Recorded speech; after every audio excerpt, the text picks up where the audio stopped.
Picture this. The 25th of December 1977, a semi-detached front room in Coventry, and the telly's glowing orange through a fog of warm gravy steam. You're 10 years old, your knees stuck to the vinyl settee, clutching a fizzy drink that tastes like chemicals. And Christmas, the radiator ticks, the tinsel crackles, and the whole house smells like roasties and carpet shampoo. This is Britain. Before you can order anything in 2 taps. Before you add to basket in bed. Back then, your home fills up slowly. One birthday at a time. One Christmas at a time. One that'll come in handy at a time. You don't notice it happening. Until one day you're grown, you open a cupboard, and it's like your childhood falls out onto your feet. And that's the thing. So many of our funniest home items made absolutely no sense, but they meant everything. Because they were never just objects. They were rituals. They were little rules your family lived by. And in a minute, we'll get to the weirdest one of all. The one item that could start a full-blown row in a quiet house. But first, you can't understand these things without remembering how we shopped, how we watched, and how we waited. By 1973, the first Argos catalog lands like a brick of possibilities, pages and pages of stuff you never knew you needed. Source, you can almost hear it now. That papery slap on the coffee table. First, there's the Argos catalog itself. Not just a book. A family event.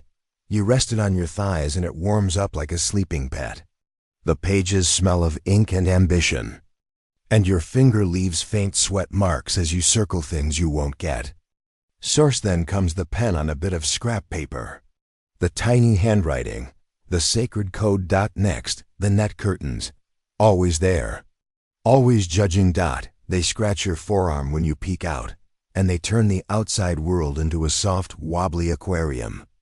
You can hear the neighbor's car door slam, but you can't see their face properly. Perfect. Until someone accidentally lets the net get caught in the window. And then came the shouting. Now, the plastic sofa covers. The loudest quiet thing in the house.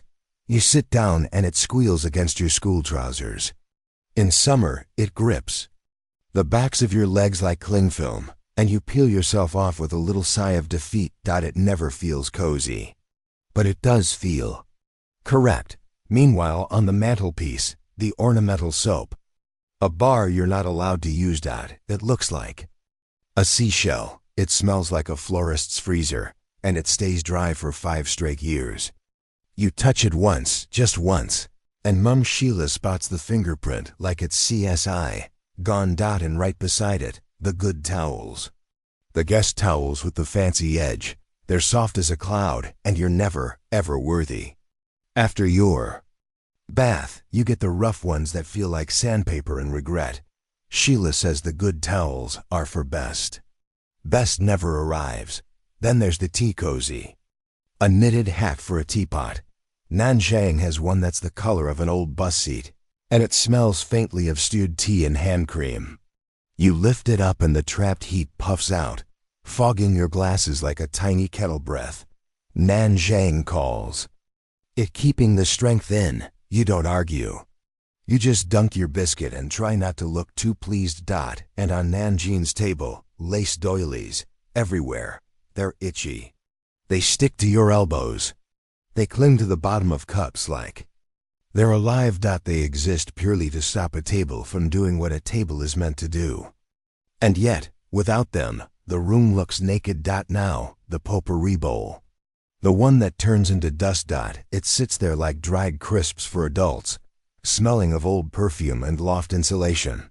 You poke it, and it collapses into crunchy crumbs that cling to your fingertips. It's meant to be fresh. It never is. Then deep in the kitchen drawer, the avocado green egg slicer. A tool for a job you hardly do. Cold metal wires. A plastic handle that's gone slightly sticky with age. You press an egg through, and it makes perfect circles, like you're preparing lunch for a king. 2 minutes later, it's back in the drawer, until you trap your finger in it. And suddenly, it's the most evil object in Britain. Next, the electric carving knife. A scary Christmas present for Dad. It buzzes like an angry wasp trapped in a tin. And Dad Martin holds it with the confidence of a man who's watched one episode of Tomorrow's World. The turkey's steaming. The knife whines. Everyone steps back. It works once. Then it lives in the back of a cupboard forever, still in its polystyrene cradle. And then there's the fondue set. The dinner party trap. Uncle Kev brings his round in the late 70s, all shiny forks and tiny bowls, like something from a sitcom. You smell hot cheese and cheap white wine, and the whole room feels sophisticated for roughly 8 minutes. Then someone drops bread in the pot. Silence. Everyone watches it sink like a tragedy, but then someone laughs, and the spell comes back. Now, the Hostess trolley. The rolling cupboard of warm plates. Nanjang wheels it in like a ship docking, and when you open the door, the heat hits your face. Gravy, boiled veg, that steamy scent of Sunday. It hums quietly, always working, always ready. It makes no sense. But it makes you feel safe. Then the decorative glass ashtray. Even if nobody smokes anymore. It's heavy. Cold. It clinks like a bell when you tap it. Sometimes it's full of pennies, hair grips, and the odd screw. Because ashtrays aren't ashtrays in British houses, they're tiny storage lakes. And they always end up on the WINDOWSILL. Next, the wall-mounted landline with the long curly cord. The cord that stretches across the hallway like a tripwire. You press the receiver to your ear, and it's warm from someone else's cheek. You can smell the plastic, hear the faint crackle, and twist the cord around your finger until it bites. You try to talk privately, but everyone can hear. And in the same room, the TV remote in a plastic bag, so it doesn't get mucky. You press the buttons through the slippery film, and it makes a sad little squeak. The bag clings to your thumb. The remote slides off. The arm of the chair. It's protection for something that already looks like it's been dropped down the stairs. But that's the point. Now the VHS rewinder. A separate machine. Just for REWINDING. Gary from No 12 has one shaped like a racing car, and it screams as its one job. The tape whirs. The plastic vibrates. The room smells faintly of warm electronics. It saves the VCR, apparently. Nobody proves it. Everybody believes it. By the 23rd of September 1974, the BBC launches CFAX pages of news and info hiding inside the telesignal, waiting for you to dial them up with your remote. Source: and suddenly, your living room has a secret library. Blocky letters. Harsh colors. A soft buzz from the set. You watch page numbers flip like magic, and the house is quiet except for the click, click, click of buttons. Angela Rippon even shows people what this new idea can do, like the future's arrived in a cardigan. Source: it makes no sense. And it makes total sense. Now, the bathroom carpet. Yes, in the bathroom. The pile is always damp. It smells like a warm towel that never quite dried. You step out of the bath, and your toes sink in, and for a second, it's lovely. Then you realize what it's been soaking up for years, and you stop thinking about it. And along with that, the carpeted toilet seat cover. A fluffy halo of bad decisions. It's warm in winter, and absolutely wrong all year round. Now, the fridge magnet souvenir collection. Skegness, Blackpool, somewhere you don't even remember. They clack together when the door closes. They trap old shopping lists under their plastic smiles. And every time you reach for the milk, you see the past in tiny, tacky rectangles. Sunburn, sand and crisps. A day out that cost almost nothing. By the 7th of March 1976, the heat hits 35.9 degrees Celsius in Cheltenham, and Britain melts in slow motion. Source: in that heat, the plastic washing up bowl becomes a paddling pool. The air smells of hot tarmac and cut grass, and the kitchen feels like a greenhouse. You drink squash that tastes too sweet, and the ice cubes vanish in seconds. Everything is sticky. Everything dot, and this is where the plastic grapes come in. Those glossy fake fruit bowls that never rot. Mr. Patel next door has them on a doily like a museum exhibit. You touch one and it's hard and cold, and it gives nothing back. Real fruit is for eating. Plastic fruit is for showing you're doing all right. Now, the special occasion Pyrex dish, brown, heavy, indestructible. It comes out for baked pasta, trifle, or something ambitious with a crust. You can smell the oven heat in it, feel the warm glass through a tea towel, hear the spoon scrape the bottom. It weighs a ton. And somehow that makes it feel important. As the evening wore on, the telly became the hearth. 2 channels, 1 fire. And by the 25th of December 1977, that hearth pulls in 28 million viewers for the Morecambe and Wise Christmas show. Nearly half the country watching the same jokes at the same time. Source: this is the peak. This is the moment. You're on the carpet with a paper plate, the air full of warm mince pie breath, and the faint metallic smell of tinsel. Someone laughs so hard they wheeze. Someone else shushes them. But they're smiling too. For a while, nobody's lonely. Not really, and all those silly items make sense now. The Hostess trolley keeping things warm. The good towels kept back for guests who finally arrived.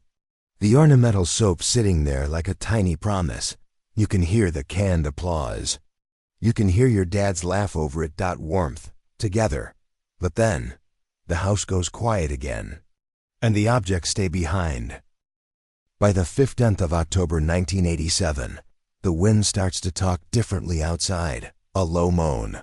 A rising whistle. A hard slap of rain on glass. In the great storm of 1987, gusts top 100 miles per hour in parts of the South.